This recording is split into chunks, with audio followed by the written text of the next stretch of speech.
Every night is game night after hours. Top 100 cooperative games with the broken Meeple. Numbers 30 to 21.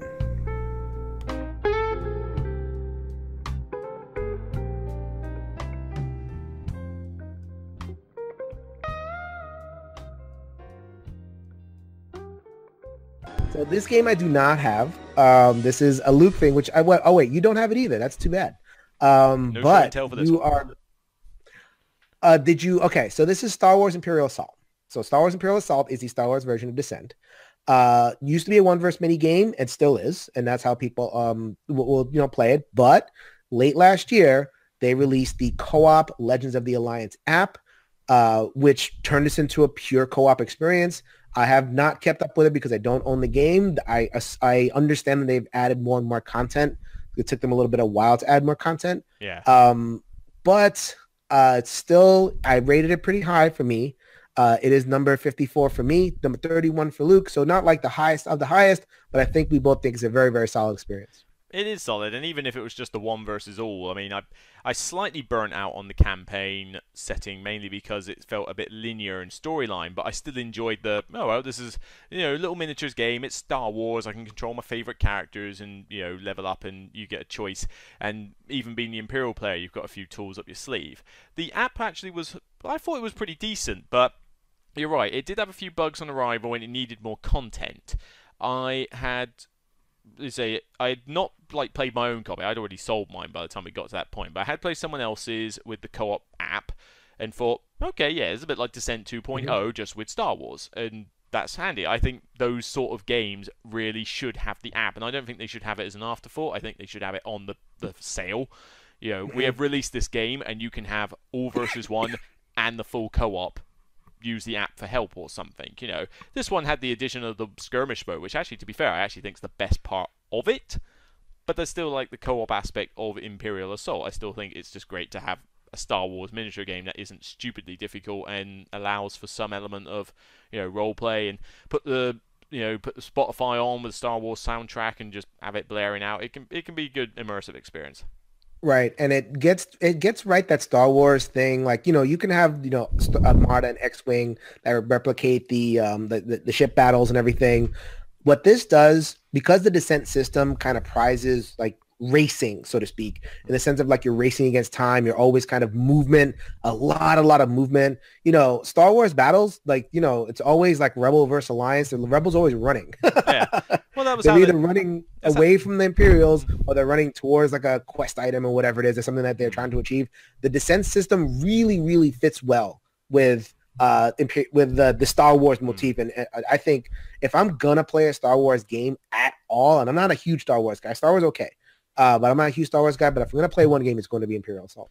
Yeah, because the thing with it is that you say that you didn't like the Descent thing, that it was racing for objectives, which doesn't make as much sense with the fantasy. You watch the movies, the Star Wars fights, they're pretty kinetic. They're pretty kinetic, aren't they? That's what they're doing. I mean, the whole episode 1 battle involves them having to run to get to what's her name, Queen's throne room or something, in time to stop the droids. That's a race against time. That's not them just sitting there having this all-out war. So it does work better for it. Even though absolutely. It would be nice if you could actually just have a little battle for a little longer. So that is number 30, Star Wars Imperial Assault. Number 29. So this game got a lot of love for how under the radar it was coming out. So this was a game that was released to kind of Origins Gen Con time last year. I think Greater Than Games has one game, which is coming up soon. So whenever they do have another game, it's okay, all right, there's more games. But this game, as people played it, it just got people. And it hit, and it's just growing and growing and growing in momentum. There's one expansion that came out with the Kickstarter, another expansion coming out later this year, won a bunch of awards. Spirit Island. This was number 18. Wow, I rated it pretty high. You rated it a lot higher than I did. Holy moly. Probably because you played it a lot more. I have actually not played it that much because it's heavy. So it's probably, would you say... This and Orleans are the heaviest games on this whole Top 100. Would you say that? There must be something heavier.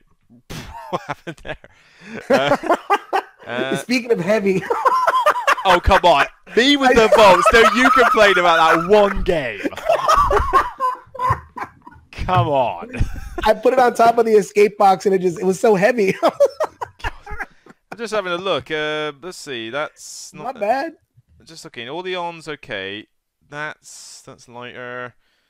I mean, some of these miniature ones, you know, I mean, they have a fair amount of rules and involvement, I guess. No, this game is brain burny, dude. Like, you are going to think about your turns. I love how it solves the alpha player problem by being brain burning. Yeah, I get you that this one probably is one of the heaviest, if not the heaviest. I just don't think All Leon's was that heavy, so I wouldn't go mad on that one. But yeah, I've not played this one a huge amount, hence it's more higher up in your list. I've probably only played it a couple of times, and one of them was a demo anyway. It's something I want to play more, but I've probably forgotten too much about it.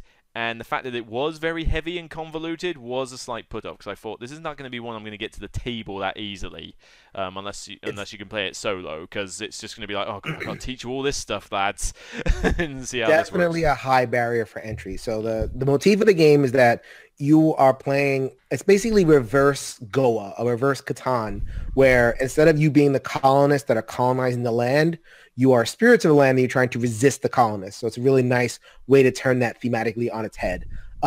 So it's like there's a lot of card play, and you're basically, you know, using card play to kind of create combo chains. So like, you know, you have different types of cards that fire off at different times. So you have your fast actions and your slow actions. You have cards that combo off each other. You have cards that combo off of things that other people are doing. There's different, like the phases of the game. There's like a ton of phases in the game. There's like a colonist phase and the event phase, and you know what, the nightmare, the fear phase or whatever. There's so many different aspects to the game. The timing, like I said before, the timing is all kind of wonky. So you have to like make sure that your cards are effective at the very right times, because if you miss that window, then you're just going to misfire and you're not going to be able to do what you want to do. It is a brain burny experience, as I was saying before. You cannot alpha player in this game, which is a big problem in cooperative games, because you have so much to think about on your turn that you got no time for that. and hopefully, if you are good enough where you can actually think about your turn and help people, you're playing with other people who will not tolerate your stuff anyway. It is such a good game. I really can't wait for more content to appear for. I can't wait to have more time to appear for it. I will say that there are 3 games on my game store, and I have a very kind of Euro-y heavy game store. Like a lot of players are into that. The 3 games that hit all the time: Scythe, Terraforming Mars, and Spirit Island. Those are the 3 games you can, as you walk in, those are the games that you're going to be seeing played. I know the recent games is kind of the quote unquote hotness, but the fact that this game is like with those other 2 juggernauts, yeah. Fair enough. I've not seen anybody locally play the Spirit Island. I don't think it's had a massive UK sort of release as such or distribution from what I've seen. Yeah, far too often I see Terraforming Mars being played. And yeah, occasionally, yeah, fair enough. I see Scythe a few times as well, although sometimes that's me bringing it, so it does kind of vary. I want to try it more. It's just that high barrier to entry is one reason why I think I would struggle to rate it too highly, because I feel like this is going to be one of those niche like co-ops that's going to be pretty impressive, but only with select people that can play it. That is our number 29, which is Spirit Island. Number 28 is not nearly as heavy. No. As a matter of fact, it's probably one of the best party high player count co-ops on this entire list. It is an oldie but goodie. It is a hidden trader game, and it's at its best when it has the hidden trader in there, but it doesn't have to have it, which creates nice tension on the table. And I'm talking about the granddaddy of that genre. Hit him, Luke. Shadows of the Camelot. There it is. That is number 19 on your list. Number, what did that put that for me? Man, oh, 62. 60 something? Yeah. 60 something. So there are games that I enjoy more in the particular hidden trader mode. But I can't deny the power of Shadows. How much success have you had with this in like large player count groups? Fine, really. I mean, the idea is with that many players, people are still working together, and you've got more people to try and deduce, oh, where's that traitor gone? And some people like to play it where they know there's a traitor. I prefer it where you're not certain. because I like that I can't trust anybody motif with it. Hmm. And some people will play this without the traitor. That's just wrong. I know, yeah, that technically makes it a full co-op, but it's so much better with a traitor. But no, Right. even with like, I mean, I usually prefer to play this when I have got a big party rather than having only, say, 4 of us do it, because it's just so simple. You know, it looks epic on the table, and people will go, "Oh, I'm not going to understand any of this," until you sort of get into their heads. It's pretty much just playing poker hands and going to different spots, with the exception of a traitor mechanic. So it's a simple one to do, even though it looks like it's going to be horrendously complicated. But I can get it. I can teach it to new people if I want. It has not hit the table for a while, I'll admit. Do not bother with it. Well, you can get the expansion for the other knights, but do not use it for the Merlin cards. They're just, or the travel cards. They're just way too hard. And now I just got the extra knights because I wanted different player powers. But Hmm. yeah, it's an oldie, but it's a goodie, because very few co-op games can handle this many players that easily with a traitor and still make it work. And two things really also sell it to me. One, the Monty Python gags that come from this is ridiculous. You know, I cannot play this game without hearing a Monty Python reference, usually from me anyway, and it will just constantly be said, the same jokes. On top of that, the whole system where you're technically not allowed to say what cards are in your hand.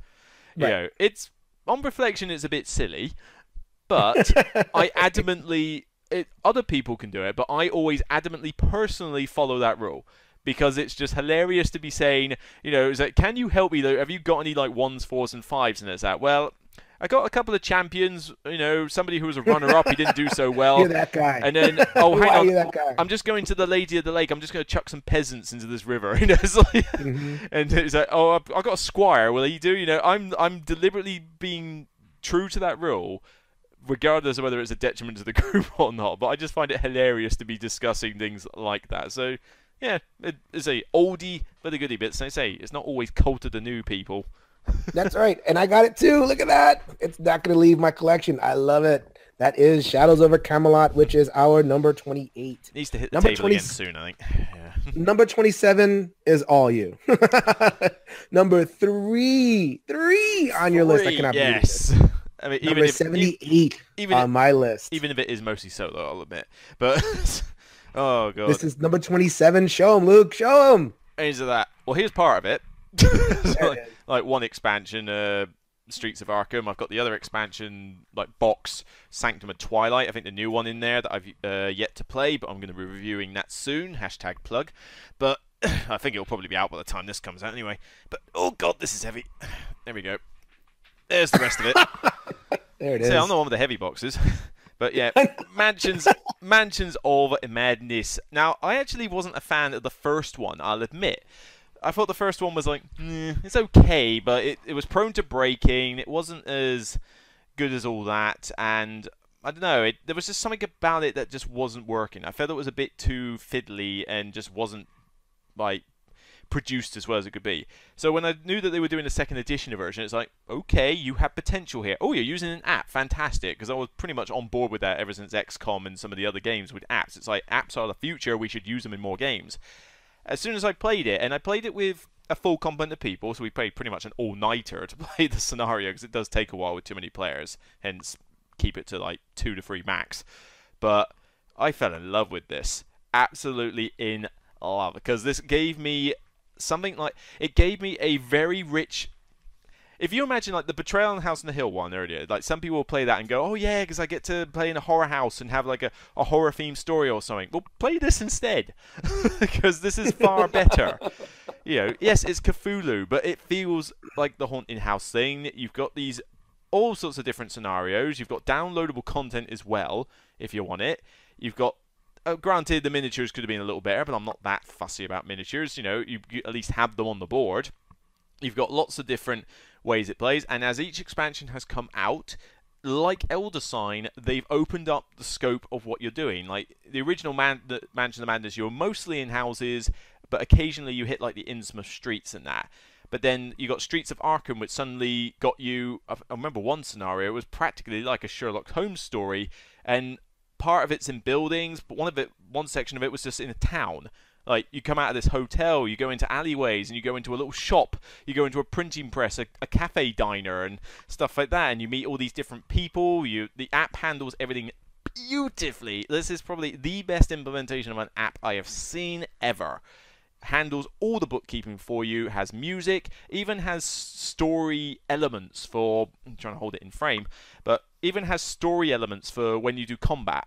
So you say what type of attack you're doing, spell, range, melee, and it will say like you sweep the legs of the cultist as he comes towards you and then plunge your knife in the shoulder or something. It gives you a cool little thematic story element so you can get immersed. And you know me, thematic immersion, yeah, is why I go mad for this one. I am mad with Mansions of Madness. I am not as mad. That was close. Careful. I nearly just tipped it on its front.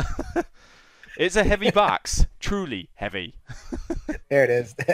Not heavy like Spirit Island, knocking over my computer over here. So why don't you like this one as much? So I've only played I played the first edition. You know, I had the same experience. It was long, and the DM or the quote unquote overlord or whatever it is, I don't know what you call it, kind of messed things up. It was easy to mess up, so it was like broken. Yeah. So they broke it just because of human error. The second one, I only played the base game. I find it very long. It is with a lot of players, yes. I would cap it at 2 to 3 max, and even then get a move on. Yeah. But, you know, I love playing it solo as well, so. I don't feel the agency. Like, I feel like I'm playing through a movie. I don't feel like I feel like I go through it and I'm done. Like, going through it again, yeah, I know the app is going to generate new stuff for me, but I definitely like the story beats are the same, and you know the same little twist happen. I don't feel like the replayability is there, and at least for the different scenarios, like the replayability is obviously like play different scenarios, but then I'm buying all sorts of stuff for it. I got enough to buy, and like just the gameplay itself, like so this is a nitpick, but I really can't stand when a game will like, okay, your piece is here, now you solve this puzzle. Like a puzzle, like, you know, like a little matching blocks or whatever it is. And usually it's the person that's like barreling forward. His intelligence is 2, and, you know, and like they're just stumbling into it. And then like now all of a sudden they have to solve a puzzle, and it's like, no, they have to solve the puzzle. And, you know, and they only have like the 2 stats intelligence. You only get like a couple of tries, and you have like, you know, if you want the 8 intelligence person to get it so they don't happen to get it, that's like a niggle, but like it's annoying. Oh my God. It makes sense though. I mean, you know, if you get the dumb person with you who's better, you know, you get the hard nut or something, it's like, you know, monsters are going to come, you need the guy to deal with that, but if, you know, he obviously never watched a lot of Krypton Factor when he was young or something, you know, he's not great with puzzles, so therefore he's going to take longer to do one of those, you know, puzzles, whereas it makes sense. You know, it makes sense as a like, it makes sense that doesn't mean it's fun. Like, it isn't fun to watch the intelligence 2 guy, and in real life, the person who's just kind of muddling through it, costing you all of your time. Well, you could put it down. That's the reason why you lost your scenario. Yeah, but that's him hogging the spotlight. You know, he could put it down and say, okay, I'm not going to understand this very well. I'll go check out that room and see what's in there.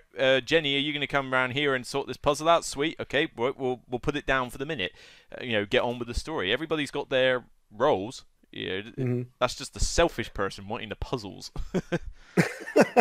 By the time you work all of that out, the game timer has ticked down, and I guess that's the point, because there's always a game timer. You know that the Mythos deck is getting more powerful. The fire is spreading on the deck and everything. You have very limited time and resources to be able to mess with that. I feel like they didn't quite get that balance right of like, okay, you're setting a mood and you want to like create a different experience, but it's still a game at the end of the day that I want to win. I mean, the worst, most enervating feeling in the world. I got sucked into one of the 8-hour scenarios. I'm like, all right, let me just try it and see what happens. And it's like, oh. They're not meant to be 8 hours, but yeah, I mean, it's the long the long ones can be long. I mean, like I say, this is why I would cap it with, you know, 2 players co-op's fantastic. 3 works if everybody knows what they're doing. Solo, I have a blast with this one. Yeah. But you do have the advantage with this one that you can save your progress. You know, because it is long, and I don't expect people to do start to finish all the way through. The app will save your progress. You can put the game away, or if you've got a Geekerson table, just put the sleeves over the top or something. You know, specific, but yeah. And yeah, you can just come back to it. It's like, oh, shall we resume the adventure? And it's almost like you left it on a cliffhanger. You know, it's like the big elder, like Cthulhu monster star spawn shows up, and suddenly it's like, to be continued. Cue the music. It's like So I mean, okay, it's not a bad game, not a bad game at all. So like I have nitpicks with it in terms of the length and how you feel with it. It's a good game, and I definitely agree with you on the solo part. I think if it had a different IP, like if this was Fallout, and spoiler alert, the Fallout cooperative game is not on our list. Was that even? That is That's not. not even a co-op though. Oh wait, you're Yeah, talking about the old one, not the new one. talk about the board game, Fallout the board game that just came over from Fantasy Flight. That was a co-op, was it? Yeah, it was a co-op. It's not on our list. I've not actually played it, to be honest. Okay, it is not good. It's not. I've That's not barely a good played game. the Fallout They games. took I didn't have that. much interest in it, and I heard it was like 3 hours long, or 2 to 3 hours long for randomness. It's like, yeah. Not good. Not a good game. But if they took, although the quest system in Fallout was really good, I really hope that they do something else with that quest system. Anyway, sidebar. If they took that IP and put it out in this engine, I may enjoy it a lot more. Nah, So I'm not a big Arkham guy. You're a much bigger Arkham guy than I am. So I do like the that, stories at in the end of that, the day, I can still recognize that it's a good game. I have my quibbles with it. The IP isn't singing with me, but hey, good game. I So know what I actually, would love though. I hate Betrayal on House on the Hill, but if you could take if you could take that scenario setting of just random horror stuff, like talking dolls and werewolves and vampires and all the other types of horror, put this engine on top of it, that I would sing for. That I right. would like to see. Cool.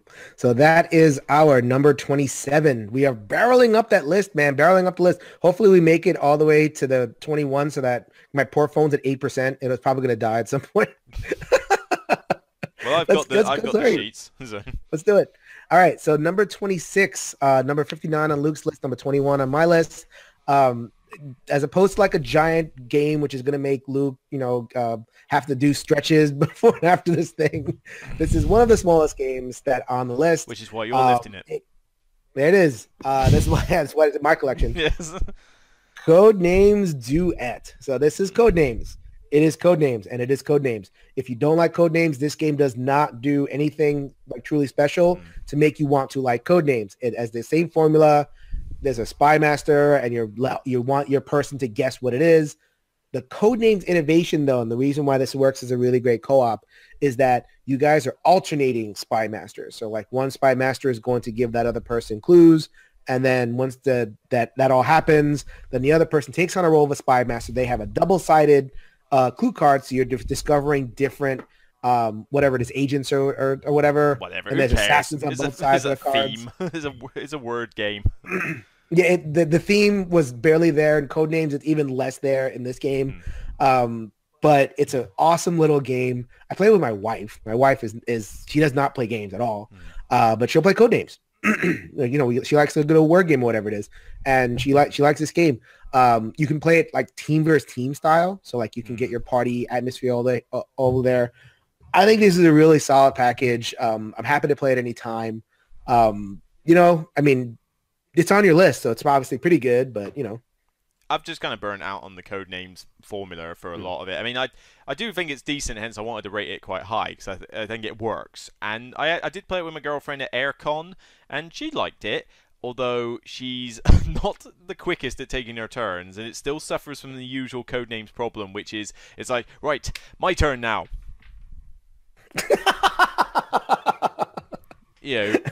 30 minutes later, it's like from SpongeBob. You can be sat there in total silence taking a turn. It's unless you enforce some kind of timer, and that's usually a problem with that. I burnt out on the normal Codenames. I kind of I'm kind of done. I've got Decrypto in the other room to review. Actually, I'm thinking that might try and be a successor. The thing is, with Duet, it does work quite nicely. It is just the two of you. It is hard as all get out. I mean, this is a hard one to win. But you still get the chance to be spy master both ways, which is always good. The best way I've ever played Codenames Duet, though, requires a bit of an investment because you need Codenames Duet and you need pictures. I prefer the pictures to the words because you've got so much more leeway to come up with clues. My problem with Codenames in general is that when you use the normal words, you are so restricted. You can have a Codenames Duet game where you get like 5 fruits and you've got like perfect fruit 5. But then you'll get other times where you've got to try and relate horse to love to staple. It's not something you get these words that are just no way can you link them. And there's not enough time for you to be able to do one at a time, one at a time, one at a time. So you find yourself getting hosed just because the grid was evil to you. And that's a slight put off I have with it. But it works for the majority of the time, and it is dirt simple. Yes, very important. I actually mixed my Codenames duet. If you see back here, what do I got? You got Disney one? Yeah, son, there it is. Codenames Disney. I'm a father. Of course, we got to. This is how I learned.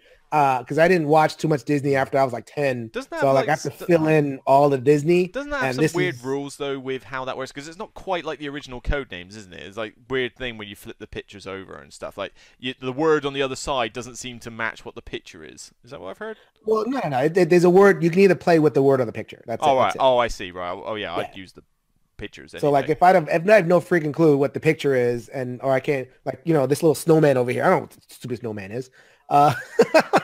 Well, you have watched Frozen, right? Go on. As soon as you said, I have not. No, I've not. It's I'm Moana. This is the Moana house. Fair enough. I watched that recently. That is very good. But very good. As soon as you mentioned this little snowman, I knew it was Frozen before you even showed me the picture. It's like, what else has got a famous little snowman in it? But okay, fair enough. I mean, I haven't tried the Disney one. You can swap in any set, and they're gonna release more and more sets. It's just a really awesome little. Yeah, milk the cash cow. I want to try the Marvel one. That is Codenames Duet. So the next one is we're going to make Luke bend over one more time or pick up the webcam one more time. No. I can actually just get the tray because I haven't put it together. Because, I mean, this one is... Oh, God. Yeah, because I also need to get the webcam on my view of the mouse because I'm the one handling the technical stuff in it. This would be...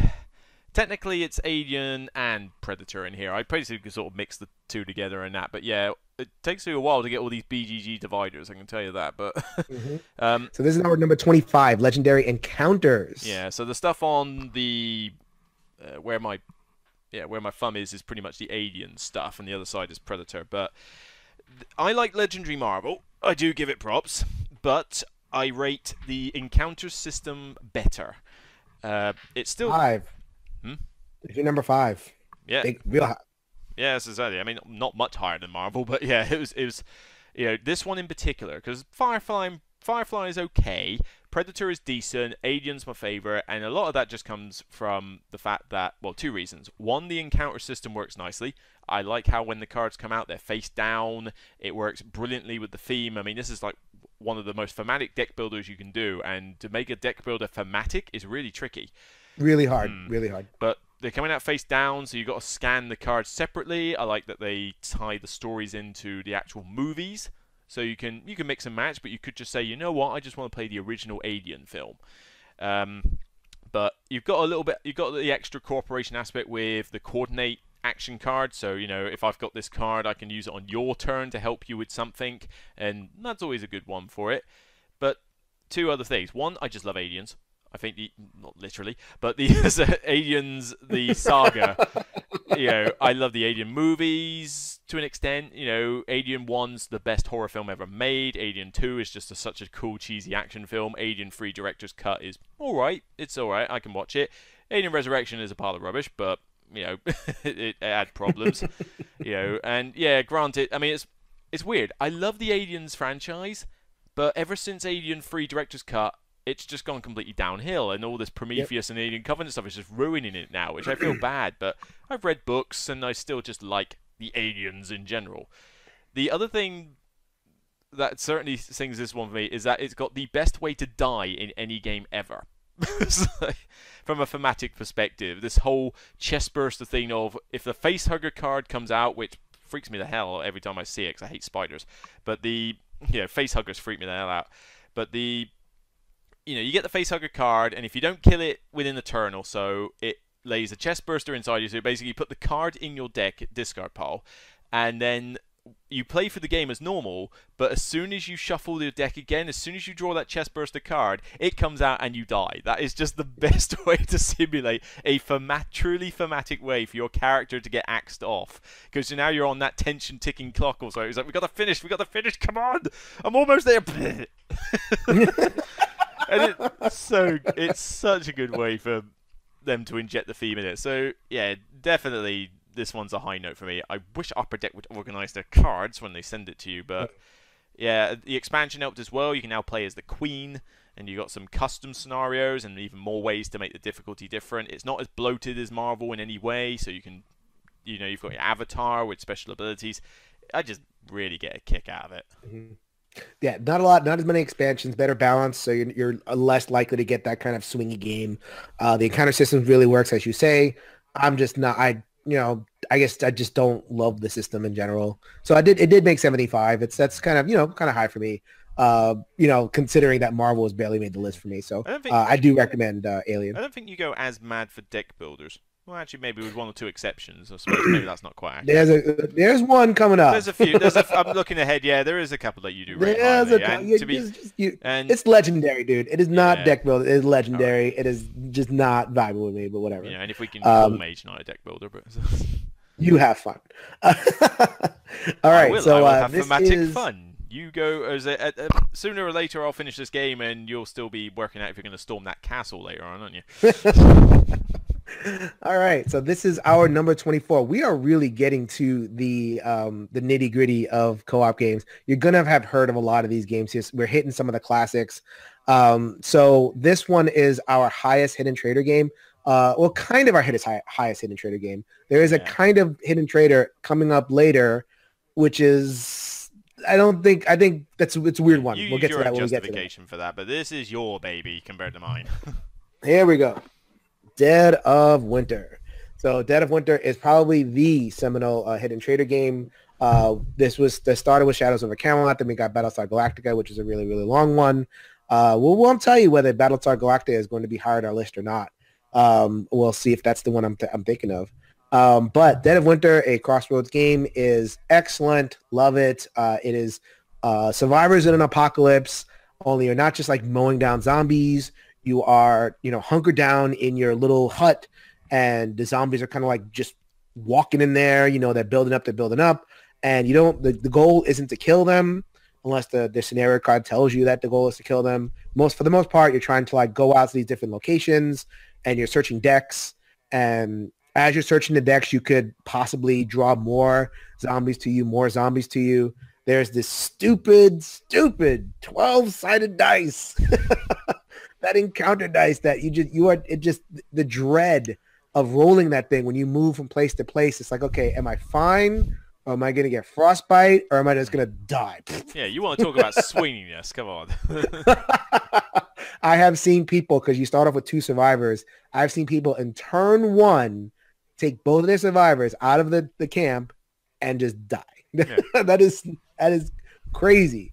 So, but theme, mood, story, didn't even mention the crossroad card. So like there's also a system, which is why it's called the Crossroads game, where another player will pull a story card from the deck, and you could do things in your turn. You can trigger it, and all of a sudden the game stops, and you read some flavor text, and it's always, kind of cool short story type thing, and you have like an option.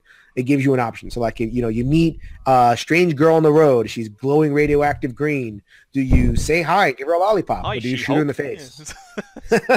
High five.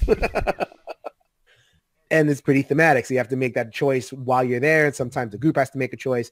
There's also the trader. So like there's a trader that can kind of mess everything up. And the game is best with the trader. You can play this game without, like Shadows of Camelot, you can play it pure co-op. They do have a mode where like it just makes the game harder. So it is a more challenging co-op, but it's not quite as good. There are better survival co-ops out there. In fact, we got one behind me right now. If you want to play co-op, Dead of Winter, I recommend, where is it? Where'd it go? What are you looking for? There it is.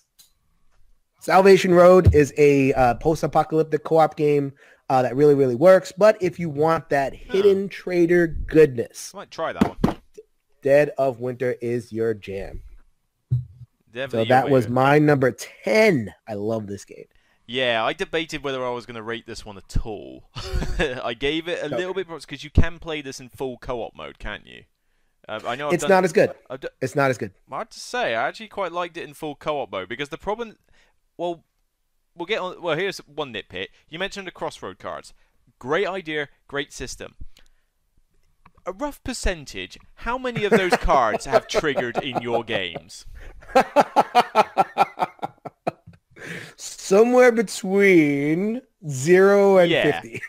50, yeah, right. Honestly, I said somewhere between there. it's a cool system, but you just read those cards and they just never trigger. It's you get the occasional card that will trigger every single game because it's literally a case of are there zombies on the board? Well, yeah, duh. So it's like that one triggers, and then the other ones you get like majority of that deck is Sally playing? If so, is she currently facing the current orbit of Mars? And is and are there at least as many zombies as the square root of 71? It's ridiculous what conditions they put in those cards that they just never trigger. But it's a minor gripe. The reason I wasn't as keen to rate this one at all, even though I did eventually give it, what did I make, like 66? Yeah, so I gave it some props. A lot of people can argue. I almost debated whether I wanted to consider this a co-op at all. Because for the start, the zombies don't matter. You are literally just, every single game is basically, right, begin the game, go to locations, search for the deck, search for the deck, search for the deck. It's basically Betrayal on House on a Hill with zombies. But the other thing is not the hidden traitor thing. I mean, that's cool. But I think if you had the hidden traitor alone, then great. But those objectives, I think, screw it up a bit. Because everybody is a traitor.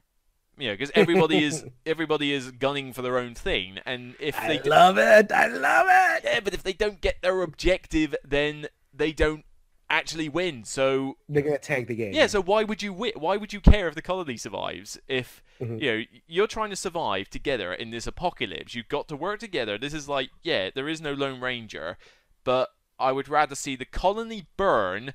Mainly because I couldn't get enough tins of baked beans.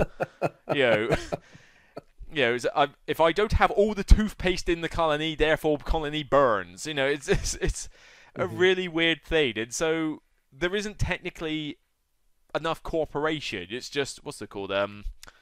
Victims of circumstance, or friends of circumstance. Where you're working together, but you're looking at your own agenda. It's like, I don't care if you're like with me or doing your own thing. I need these baked beans, and they're mine. It's just awesome. It's so weird. This is the game I was talking about. Salvation Road is a pure co-op in a post-apocalyptic world.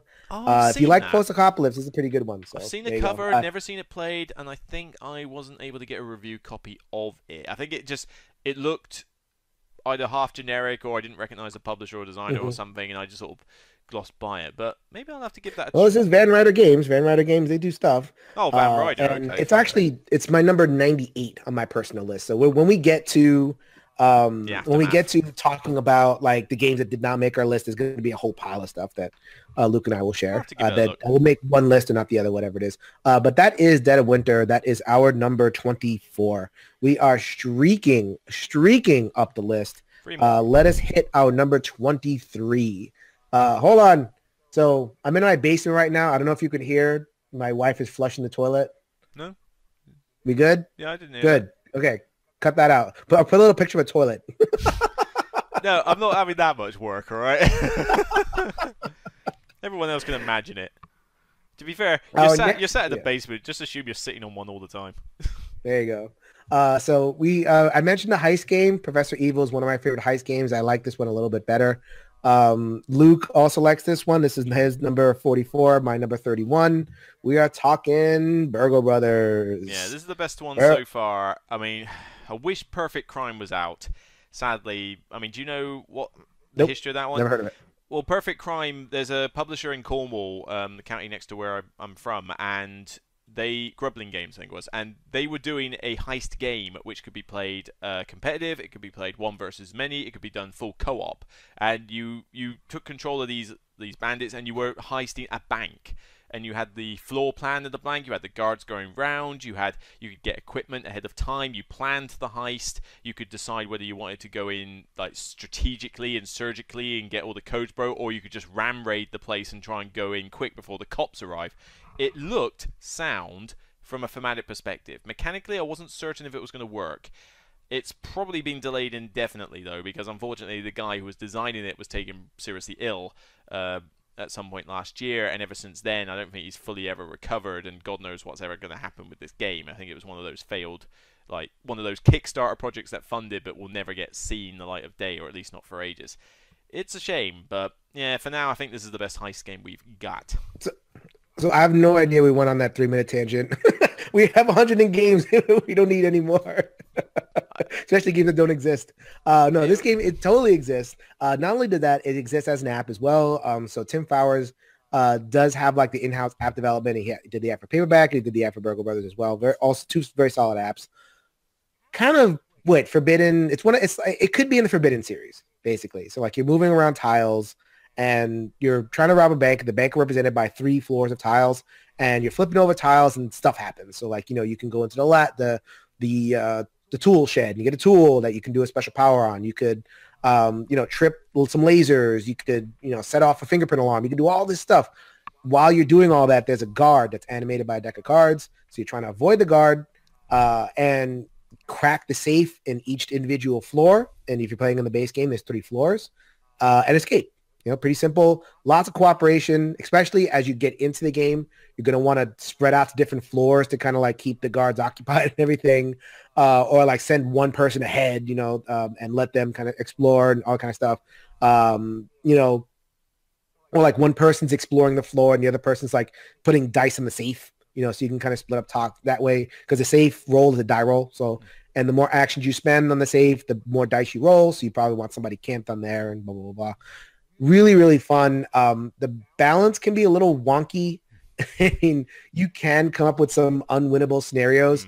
I've run into them. It's not that often, but it is there. So some people get annoyed by that, by like, you can get kind of killed by randomness. There's so many random elements, but generally I have a good time with it.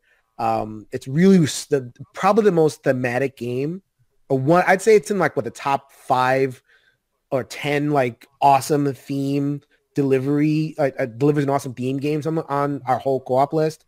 It's just dripping with theme, good mechanisms as well. I can't say enough about it. That's Burgle Brothers. I was sort of thinking about the theme aspect. Yeah, but it is fairly strong. I'd probably say it is that. You like it more than I do. I still think it's pretty good. But I only want to play this with so many players, because I have played a full player count of this and it just goes on way too long. If you have that just seems like a theme. Like so many of these games, just don't play them at full player count. Well, no, you shouldn't. But the problem is, you don't always get the choice, especially when it's someone else's game. It's always that way of like, oh yeah, we could play this really cool game, and there's only 3 of us. Fantastic. How many players does it take? 5, but we won't speak of that. And then suddenly the inviter in your group, the second anybody walks past, is like, oh, do you want to play this game? It's like, what part of this sucks at 4 to 5 did you not hear? And then you feel like a jerk because you either have to be a jerk and say no, you can't play for the good of the group, or you invite them in knowing that you're going to be there going, hurry up. It drives me nuts. And Burgle Brothers does have that. Inviter, that is great. That is what I call them, yeah, the inviter. Who wants to invite everybody in the kitchen sink to their game. We're running on long because Luke is talking about everything but the games. Hey, excuse me.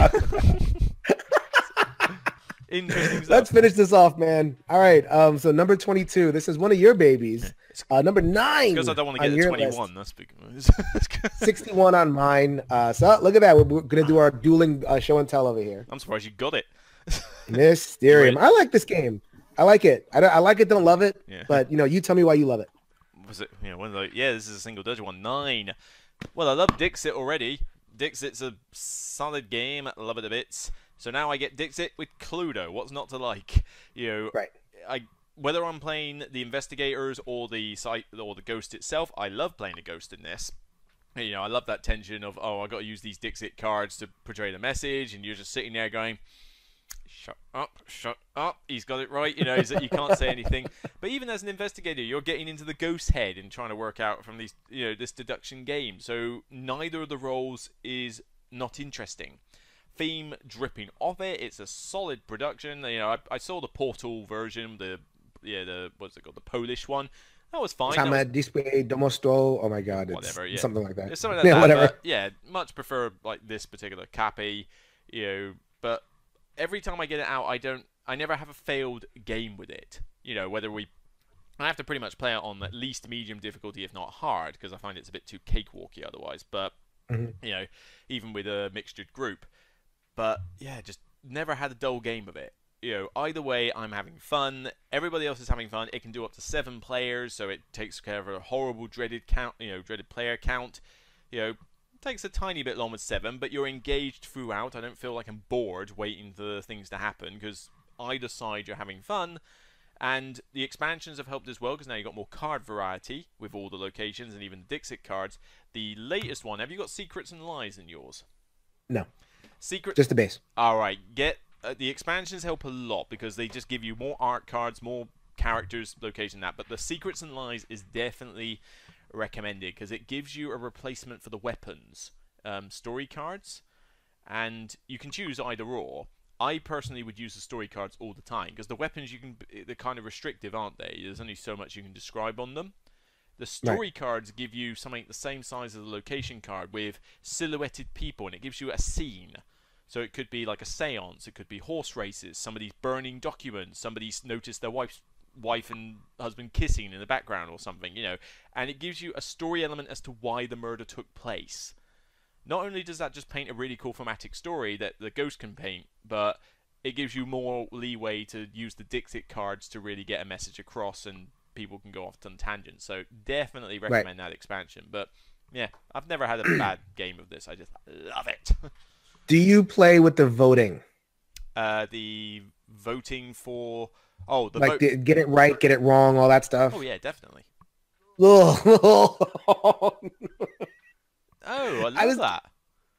I can't stand it. It just makes it like it's a cool experience, and I like Mysterium a lot. And I'll play either one. I'll play it as the giver or the seance person. I'm not that type of gamer, so like I'm not. If I'm gonna play a large player count game, I'd rather play like a Shadows of Camelot type thing or a couple of other ones. So I guess it's more of a genre thing. Yeah. It'd probably be in like the 40s, somewhere around there, which is a really, really high thing for me. Like I have a ton of co-ops that I love, but like the voting where you can vote on like, did this person get it right or did this person get it wrong, just adds a layer of complication. It's like, come on, just the original game. Put a tick down if you get it. If you think it's right, put a tick. If it's wrong, put a cross. And I don't want to have to think about that. I just want to deal with me. I would play. Can I just do me, please? If you take that out, that's fine. I would happily play it either way. That's the only way I play. I've got no problem. I've got no problem if you take them out, but I find it generates a lot of laughs because you get people, that are. They chuck the tokens down, then you get the reactions of the other player or something. It's like, I reckon it's dismayed. It's totally dismayed. It's like, and somebody like chucks a cross on you, and it's like, oi, excuse me. Oh, what do you think it is then, Buster? So you got this like banter between them, and it's just quite hilarious when especially if a couple of people have only got crosses left. So there's like, well, I'll chuck them on yours. I don't know if it's right or wrong, but I've got to use it up. So chuck all the crosses on yours. Like, we have no faith in your detective ability. So it just generates a bit of comedy. But yeah, I can take it or leave it. If you don't want to use it, I'll still play it.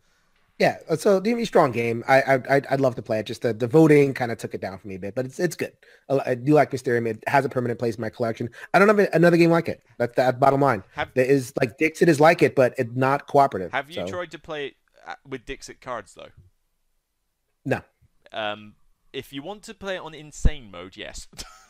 The cards in this game are designed to work in conjunction with the maids and stuff like that. If you play with normal Dixit cards, you are playing on insanely hard mode.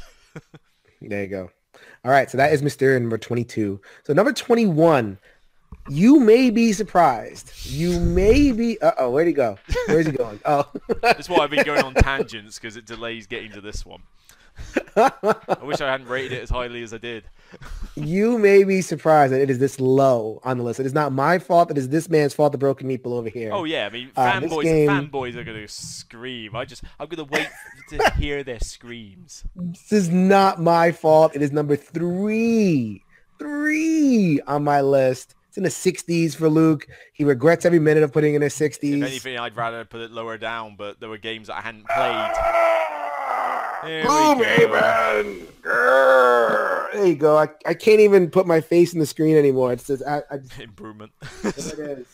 Yes, I can feel in all its glory. Yes, it is as heavy. I can feel the anger of the fanboys. Give in to your hatred. I love Gloomhaven. It is an awesome dungeon crawler. It gives me that Mage Knight feel, but with a campaign. Mage Knight's a little bit higher for me, but that's just splitting hairs at I that was gonna say point. I three mean, is it's like not much higher.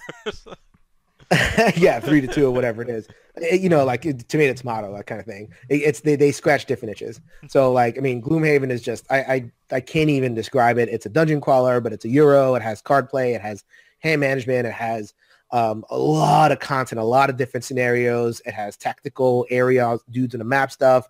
It has an evolving story. The story is probably the weakest part, but it's still there. And it's cool to think about. The lore is cool. There's original characters, not just like, mage or wizard. It has like these different kind of unique takes on the different classes, like the crag heart. What's a crag heart? Well, it's right here in front of you. Play it. Figure it out. So good. Although I think I know what you're going to say, Luke, for a criticism, but I want you to say it because I want it to be clear that you are the person. Hey, what? You are the hater. You've only got one That's the thing. It's not that I hate the game. If hater. For me to actually put it in, well, I would probably rank it a bit lower now. But I mean, if to put it in the 60s in the first place means I still got to give it some credit. Not just for everyone out there that's enjoying it, but for what I got from it. But the amount of buzz and hype this thing is getting, it's starting to get on my nerves now. So it just has... What's wrong with it? What is your problem with Gloomhaven? Get the list. No, it's the Packers list. Firstly, I don't care what you call this. This is not a... Well, it's mostly for the Dice Tower Awards recently are saying this is not a strategic game. It's not that difficult. It is not innovative. We have... Just because you put a little deck of cards and say you can modify it does not mean it's innovative. It's just a custom die. That's pretty much the same there, but that's nitpicky. Main things with this. A lot of these dungeon crawls are the same thing.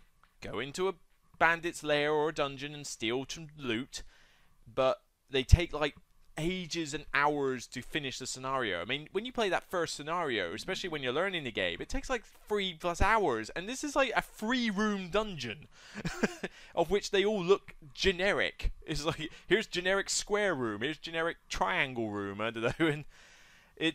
Don't forget generic V room. Yeah, V room, it's that, costs 130 pounds in the UK to get it now. You pretty much have to wait for a reprint or get it on Kickstarter, so it's a bit like Seventh Continent. It's one of those things that's like, oh, not proper retail release.